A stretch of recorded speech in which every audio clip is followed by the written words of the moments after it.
Hey, everybody. Welcome back to the Clear to Close podcast. I am Carson Jones with Team Honey Real Estate at Realty One Group Goldmark here in St. George. And with me is my preferred lender, Ryan Bolton. He is currently with Synergy One Lending here in St. George, Utah as well.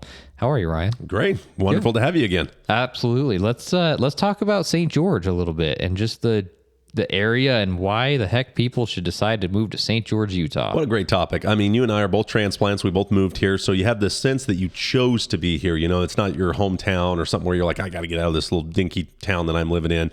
It was something where you had the whole world to choose from, the whole place. And I've been all over the country and I just love Southern Utah. Moved here in 2005. So kind of during that, before that last big wave, and we're obviously hitting another big wave here in the 2020s, but it is something where I just loved it. It was something where I lived in Salt Lake City at the time and hated the winters because in Salt Lake, you'd have the inversion. You'd have this just cold wind coming off Great Salt Lake. You have this beautiful snow. I mean, wonderful skiing, incredible stuff up on the mountain, but down in the valley, there'd be times it'd be stupid cold with no snow on the ground. And so you couldn't really do anything. It just couldn't get inversion. They would just kind of trap in some of that air in between the valleys. And we started coming to St. George to play golf tournaments. At the first of the year, St. George has got some great golf tournaments. There's like 2-day tournaments every weekend in like January and most of February. I think there's like 6 and 8 week period. A big 2-day PPR tournaments, which were ones with the UGA. So I kept coming down and going, why am I not living here? This is winter? January here, you know, in December. I mean, it's much more like a Phoenix or Las Vegas kind of climate, but you have more red rock. You've got more color. You've got more 3D. I've always said that it's like you're in the painting, where like in Salt Lake, and maybe it's the same thing in the Rocky Mountain where you were from, you had this big backdrop. You had these beautiful big mountains that were just kind of there. They almost look more like a painting, where here it feels like you're in the painting. You're on the plateau. You're under it. You're around it. Yeah. It just is beautiful. And we can still see we still see the mountains with all the snow on it. Yeah. I mean, half of the year that mountain's just covered in snow out here too. I tell you what, one of my favorite photos that I always take every year is Coral Canyon, number 16, the par 5. You've got that green grass going up the par 5. You've got the red rock down underneath it. You've got sometimes I-15, but you got the red rock and then up above snowcap. It is the coolest little contrast between beautiful green, red, desert kind of thing, and snowcap mountains. It's one of the coolest photos. There's another one at Sky Mountain that's just beautiful at sunset as well. But I just fell in love with the area, and I'm like, I hate winter. I really do. I just do not like it, especially when there's another option. Play a lot of golf, and that's what drove me to Southern Utah. But I tell you what, this place is special, and it's being discovered. It really is gotten discovered. It is, and I feel the exact same way about you. I mean, I grew up in very harsh winters, and somewhere where I'm excited that I don't have to put up with that anymore. And you know what? If I want to deal with the snow, I can drive an hour and a half up to Bryan Head, and I can go skiing up there if I want to. So we're so close to everything still that whether it's just more golf, you have, I mean, how many? You've got well over 100 golf courses within 2 hours of here, down in Las Vegas. So Parts of Arizona, and then here, Yeah, and we're not too far from even like Moab and Lake Powell area too. So, I mean, golf, of course, but if you want to go skiing or snowboarding, Bryan Head is, what would you say, an hour and a half, a little more than that? I don't think it's that far. Even you're far. 45 minutes to Cedar City, and then maybe 20 minutes up the canyon. Depends on what car you take up there. That's true. That's true. But so Bryan Head is close. And then if you're into gambling, I mean, that's less than 30 minutes away, close by. Neither of us ever do anything like that, of course. I took the under, lost. Speaking from the guy who has 2 aces on the back of his car. Yeah. So I saw that. That's what I mean. It's everything but the ocean. I would say that you get every type of climate, whether it's you like the desert, high mountains, whether you like skiing, golfing, biking. I mean, the Ironman is now here, the World Championship Ironman. A lot of it was have to do with Hawaii having so many problems with the COVID thing. It's like it's the place for the Ironman. It really is. It's a great place. In fact, I remember when they first had the Ironman here, they said, well, it's a little bit too tough, especially with the final, the World Championship around the corner. So they cut it back to a half Ironman. And many people said, no, that needs to be a full one. That's one of the better areas to do it. The city embraces it like crazy. We had the World Senior Games for years and years and years. So the city was always really good at mapping it out, and the community was really supportive of bringing people in. And then the St. George Marathon has been going, I think, since 19 something. I mean, it's an old marathon in the sense, Yeah. and it's really well supported. It shuts down part of the city, and we all, as a city, actually embrace it. It's not something where you get a bunch of people like, oh crap, the Ironman's back, or the marathon. It's really something where even somebody that doesn't do those things looks forward to it, because you get so many new people coming in, and you can see the love they have for the area when they travel, and many of them end up moving here and training here. So we have a very big outdoor community, very big on bikes and running. I don't think there's a day that you don't drive by St. George that somebody's not running or on a bike. Well, and this episode will probably come out here sometime in October. And October is the time we have an Ironman coming up. We just had the St. George Marathon. We have the senior games going on right now. So October is one of the busiest times of all in St. George, but there's not really a slow time anymore. Yeah. It used to be when I was a kid, you come to St. George, and May through August when it's hot, the place was empty. You come and you've got the place to yourself. The golf courses still slow down, of course, in the summertime, but they're much busier than they used to be. But no matter what time of year it is, people are doing stuff. It's hard. I can't tell you how many pickleball courts we have in St. George. Oh yeah, But it's hard to find a pickleball court open. Yeah. They're always full. They have a new one, an indoor one's opening up pretty quick. The one that place I'm sure is going to be packed at all times, especially in the summer. And then how often do you drive by an empty softball field at nighttime? The softball fields are always filled. Soccer fields. How many soccer tournaments and baseball tournaments do we have down here for the kids? So whatever you're into, this is the place for you, whether it's senior living. I mean, Sun River is one of the most sought after senior living communities in the country. And then this is also one of the best places to raise a family in the country. So you've got a little bit of everything, and it continues to grow. A lot of people don't like the growth. Do you like the growth, or do you think it's just getting too big? You know, it's better planned now. When I first got here, the growth was just kind of more shotgun. They just wherever things were going.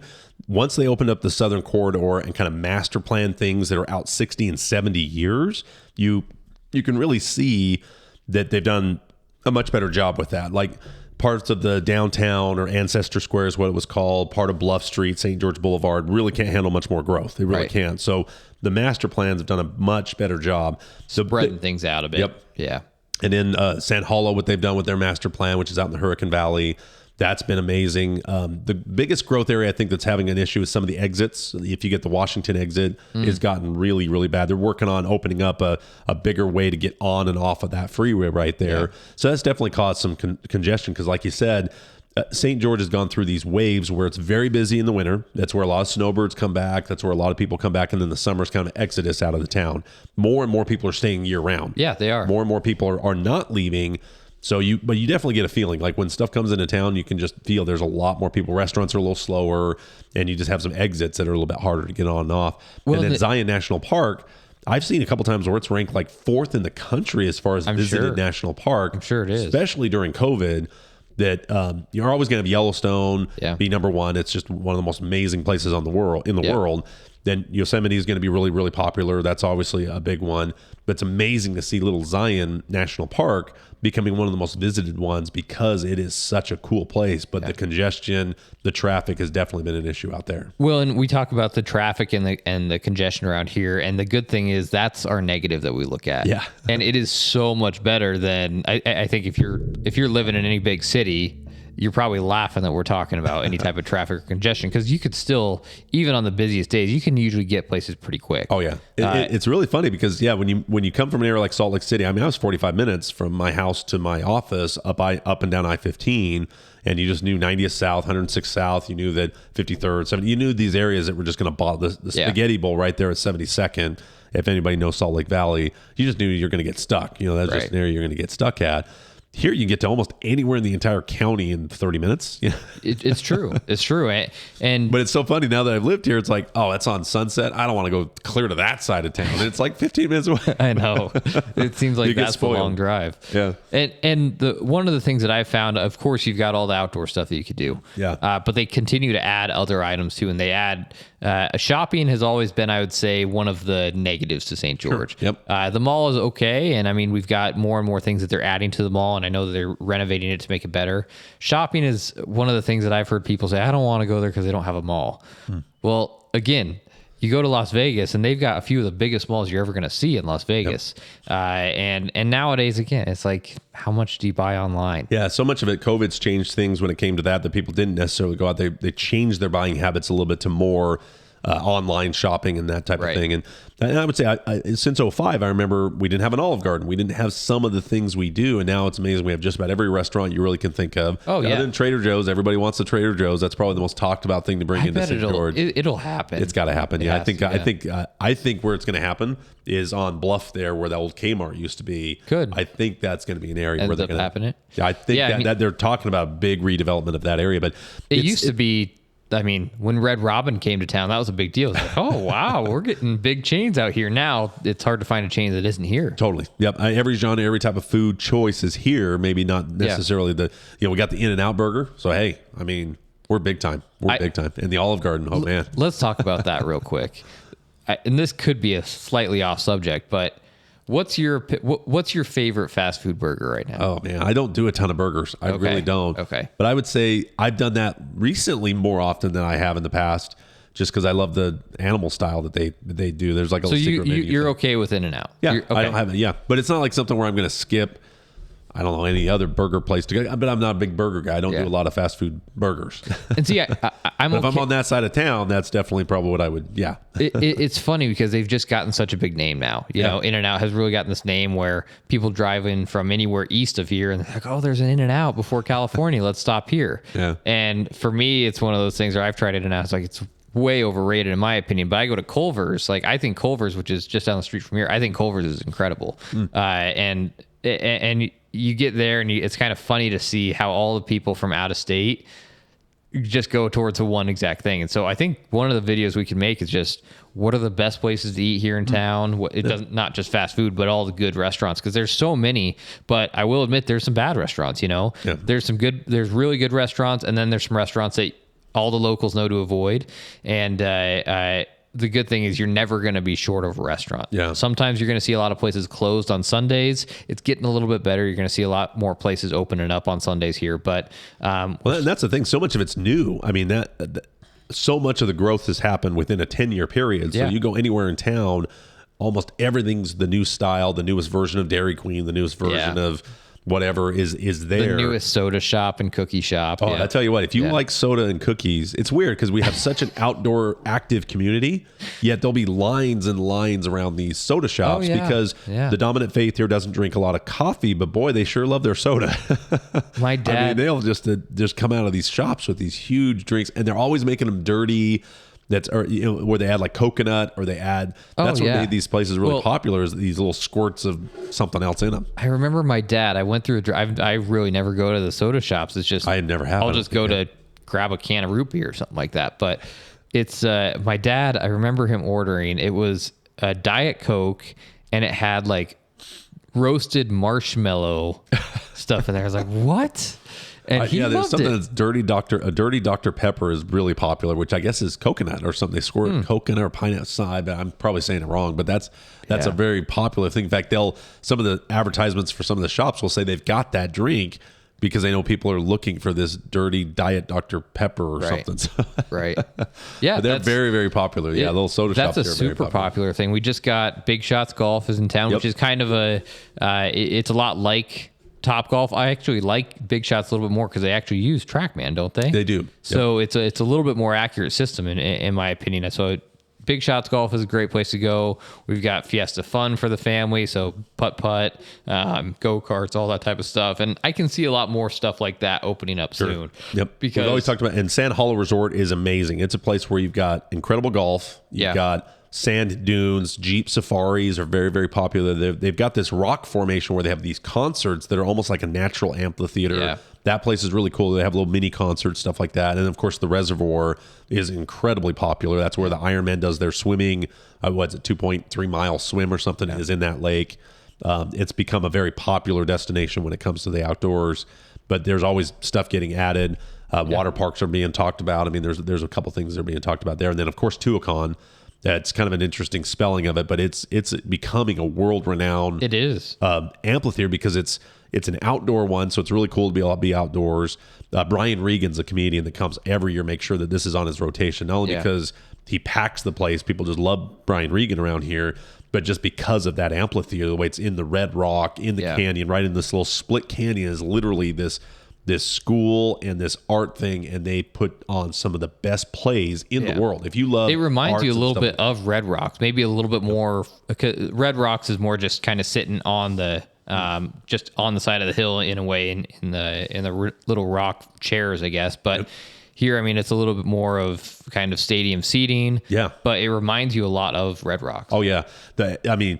Brian, every time I've gone to, he always makes a joke about how am I supposed to compete with nature? You know, he's standing outside and there's all this beautiful red, slot canyon type stuff where literally there's concerts, comedy shows, and then, like I said, some of the best plays. So if you're into the art scene, you've got Kayenta has these art festivals. There's art downtown. I mean, it really is. It's just an amazing place. I mean, you and I just fell in love with this place. There's farmers markets. I keep talking about food. I must be hungry, but we got again. There's a little bit of everything for everybody, and depending on what you're into, you'll have it. And again, now they've started talking about opening up an ice rink in Enoch, which is less than an hour away. So no matter what your hobby is.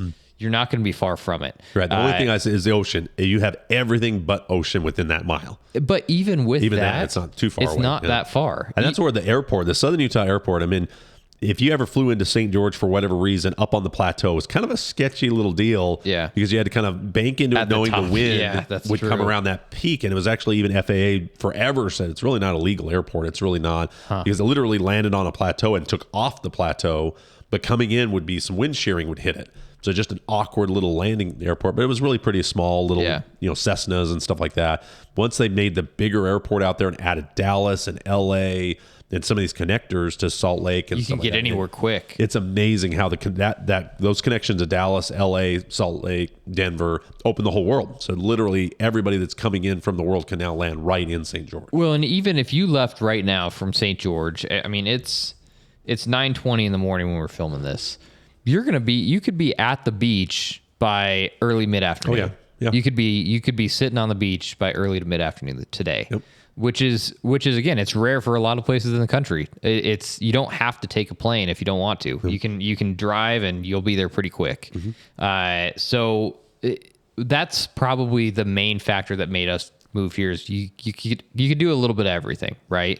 Now, the one thing, of course, for you and I is sports, right? Do we have sports teams here? And a lot of the times the answer would be no, but the high school teams here, for whatever sport they are, they're really good. Yeah. And now Utah Tech is Division I. So we've got Division I sports. We got Division I football in the FCS. Baseball team is an extremely good baseball team with Utah Tech. Yeah. So we're starting to get to the point where I have sports. If you want to go to the Raiders games, hour and a half from a Raiders game, hour and a half from a Vegas Golden Knights game. Utah Jazz are not that far up here. You could even just hop on a quick flight from St. George to Salt Lake City and you're at a Jazz game. So there's lots of options, even with not having professional sports or really, really big time college sports right here. You're not far from any of it. You're right. And it's far enough and close enough kind of thing. That's what I like about it as well. It's just you don't far have to enough deal with all the traffic. Exactly. It's far enough away to where you can go and enjoy the snow without being in it. It's far enough away where you can hit Vegas to catch a show or a sports event or something like that. We went down to a Casting Crowns concert. It was great. Just going down there, hitting the concert, grabbing some food, coming back kind of thing. And it was all one day. It was not even a night stay kind of thing where you had to go down and book a room or something like that. So, and then again, you got Zion, you got Grand Canyon is not that far away to be able to catch the north rim of the Grand Canyon. So and Lee's Ferry is really cool. There's a really cool drive around Lee's Ferry that's there. And then of course we've talked about it a little bit, but Zion National Park has gotten unbelievable reviews, and they've actually been working on trying to have the city like St. George absorb more of the traffic and shuttle people to Zion because it's that close, just to keep the congestion in the cars and parking and stuff like that. And I think that's brilliant what the city's trying to do there, maybe even in Springville and Hurricane and stuff like that. So we love the area. I mean, we chose to live here. I've been here since 2005. I can't see myself living anywhere else yes, it gets hot, but I've lived at other places in the country where you're going to lose 3 months to humidity, to snow, or heat. And I tell you what, choose heat. It's so much easier to deal with. And when it's gone, it's beautiful for so many more months of the year here than anywhere else I've ever lived. And one of the things, of course, that we fail to talk about here is real estate in the area. Yes. And let's talk about, I mean, it's looked at now as the prices have gone up. It's a little bit more expensive, but it's still so much cheaper than so many places in the country. You know, I deal with people all the time that it's an interesting perspective. When people come to this area, I can get that much home for $500,000. They're blown away that the house and a yard and a garage and all this stuff they can get here and be so close to some of these amenities and that's what's driven the price up. Is so many people have discovered it that think that that's an affordable home with everything that St. George offers. But then you got the guy that's lived here since he was a kid, making $25 an hour or whatever he's making, and he goes, I can't afford. We can't even afford that. So there really is a big, because many people that are moving to St. George are bringing their income with them. So they're either working out of the area, working remote, or retiring, where their income is coming with them. They don't have to derive their monthly payment off the wages in St. George, and that's always been an issue. It always, especially when we have these big influxes of price increases, is the locals get priced out a little bit. So you're seeing the locals are having to move a little further out, whether that's down into Beaver Dam, Arizona, whether that's even the Hurricane Valley is getting more expensive. It is. Central kind of have to balloon out a little bit. Cedar City is growing like crazy. Oh, man, Cedar's nuts. Yeah. And it leads Pine Valley, Dameron Valley, all these areas have really had to expand. But I look at that and say, okay, but you're still a 30-minute commute, where most places, their workforces are traveling in from even further than that. Like, I mean, Salt Lake Valleys, Vegas, you don't have a lot of people are living in the more affordable areas and having to commute to their job. I think St. George is going to be the same way, which for locals, that's disappointing when they were born right downtown or lived their whole life kind of here and have to move further out to commute. But it is all perspective. It really is perspective that most people that are coming here really see the value at the price. So you really have the people really screaming about the price or raving about the price. Nobody's ever right in the middle. It seems like they're on both ends of the scale. But it is something where you get so much more home for the money here than most places. That you really do. I mean, it's become the type of place where you also have options, though. You have an option where if you just drive up 25 minutes to New Harmony, then you can have your 40 acres and you can go hunting in your backyard. Yeah. Or here you can have a mobile home, or you can have kind of a mid-sized single family, a nice big 2-story, or you could have a mansion that's got 18,000 square feet on it and 2 acres of land, right? Yep. There's actually a lot of houses here in town who have tennis courts. There's actually a few houses that have baseball fields in their backyards, full-on baseball fields. Yep. But really, whatever you want to do with real estate, you can do it here. Now, I will say, finding a place with a view is getting harder and harder because those lots are what the premiums have been on, and that's where the builders have really been trying to build these past few years. Yeah. Up at Devario, that's, I mean, one of the best views you'll get. That's where we just built our home, and places like that are going away soon. So my recommendation to you is, if you're not ready to buy a house, look at investing in land, and look at investing in land with views, because as the longer and longer we get into it here, if you have a piece of land that's got views on it, that's going to start getting worth more and more money real quick. That's a good point. So yeah, it's a matter of what you do want compared to if you want to invest, or if you want to find some place to retire, or just a place to live at for a couple of years. Yeah, talking about investing, it really, St. George was an area that really didn't allow any kind of high density. It was really something that was anti-high density for a long time. Then I think they went almost too far one way. Now they're kind of dialing it back, whether it's VRBO, which is vacation rentals. They've gotten way more popular because of how many people travel to the area. In fact, talking with a guy that was at the Hilton, was one of the managers over there, said we're at like 90% full almost all year. We need more hotels and stuff like that. Yeah. So then they started building a lot more hotels and also adding a lot more VRBO designations. So there's areas that are designated for that type of housing, and those have taken off like crazy. Investors have gobbled those up like crazy, and I've done many loans for those. The prices of those things really went through the roof. And now dollar per square foot, if it had the VRBO designation, was like double, like almost doubled instantly. There's so many more restrictions on those now that they're getting fewer and far between. With that said, now late 2022, things are starting to change a little bit. This time last year, there were not more than a dozen VRBO capable properties on the market. Yep. Not more than a dozen. And most of those were well into the $1 to $2 million. Oh, yeah. There's nothing for anybody to buy. Now we've got well over 100 options available for you. So if it's something that you're looking for a VRBO or an Airbnb, you want to be that person who invests in something, and then you can use it as well as a second home when you want to come out here on your own. Those are now finally available. Sand Hollow, there's a Sports Village, there's Copper Rock, there's something Ledges, for every price yep, range. yep. Ledges. There's different price ranges. Even this new Desert Color community has some really great ones that are right on the lagoon there that they've built. So it's a great place to invest in that. And then long-term rentals, we all know the prices of long-term rentals right now in terms of what you can charge for leases. With that said, that's not affecting the price of your house a whole lot right now in terms of what you're going to purchase it for. So a lot of people, they're purchasing a house that is the exact same house as the house next door that's not able to be rented. But you can rent these out long-term for a significant amount of money each month. So one of those things where if you're looking for a place you could buy a pretty affordable home, yet make a great income off of it by renting it, whether it's nightly or long term, St. George is probably one of the best places in the country still. Yeah. So we love the area. We'd love to talk to you about the area. So if you have any questions about Southern Utah, please post it in the comments. Things you like, things you don't like. We'd love to kind of talk about those types of things. But I don't really, I'm not anti-growth. There's definitely a sentiment where people have become anti-growth. Obviously, it's always about managing it. I think they've done. People, they're always worried about the water. Yeah, speaking of which, so there's a Facebook group called St. George Word of Mouth. It's got like 25,000 people, and it's very active, and it's just word of mouth St. George. And so I just posted, say, okay, other than price, obviously price is going to be the biggest concern most people have. What's your next biggest concern? It was water. And so I've done a lot more research on what St. George is doing. So our population, I think, has increased by like 78%, but we use 33% less water.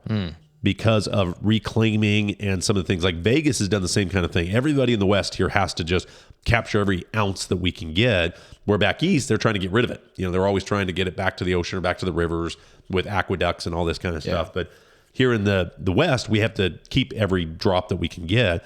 And St. George did a terrible job for years and years and years of not reusing the water because they had no reclaim facility at all. In fact, I remember for years, we used more water in Washington County than all of Clark County, which is all of Vegas. Think about every time a toilet flushes down there. Yeah. But they kept reclaiming it. Like a lot of water would come into a casino. They'd use it 4 and 5 and 6 times before it actually go down the drain, where St. George never did.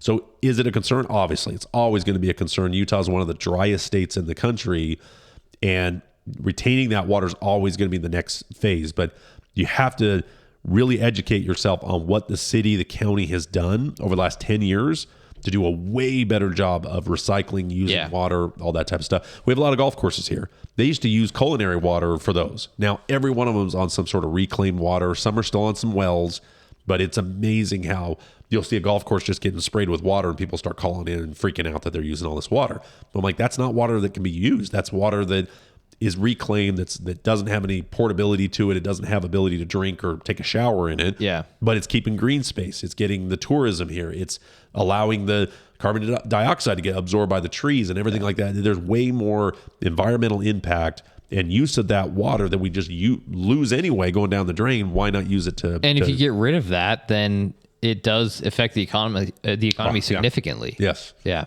It's a still lot one of of people the say, driving let's get forces. rid of the golf courses. There's not a golf course this time of year that's not packed. Right. And it doesn't drive people here. There's, like we talked about, there's golf tournaments that people from all over the region know that's a really good golf tournament, a great time of year to come here. They'll come here for that specific reason. If that golf course closes or is gone, not only does that affect the real estate around it, the environment that's around it.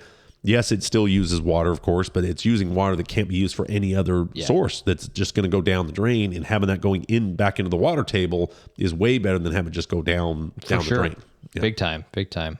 Well, yeah, let us know what else you do or don't like about St. George. And if you've thought about maybe getting out of the situation you're in, wherever you might live in the country or the world, call us. And we'd love to talk with you more, answer any other questions. A lot of people, they just decide after they look on Zillow, right? They see a house on Zillow, they're like, yep, I'm going to buy it. Let's go. There's a lot more to the process there. And Ryan and I can both help you in many different ways. I can help you make sure to negotiate the best price for that house and also show you a couple other options in case there more than likely is a better option for you out there.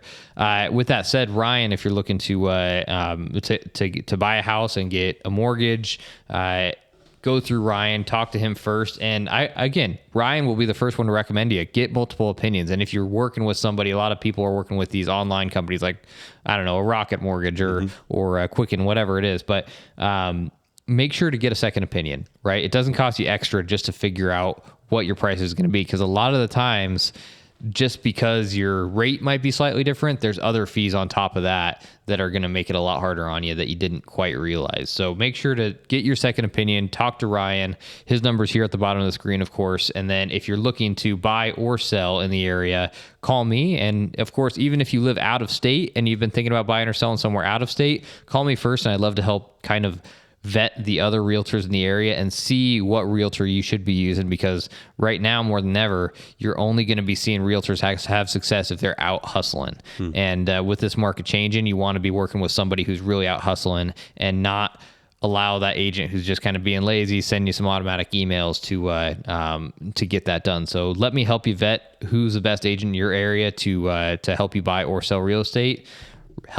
Have Ryan, wherever you are in the country, he can kind of help you figure out what your best options are going to be. Yeah, we have a passion for what we're doing. That's why we're doing the show. We want to help you, whether you use us or not. Obviously, we want to have you use us in the areas that we can help you, but we want to explain the area. We love the area. We love what we do for a living. We love to answer questions. That's why we're putting this whole thing together. So our goal is to help you get clear to close. So hope you enjoy the podcast. Please subscribe. Please put comments, topics, anything you want us to talk about, and we'll see you next week.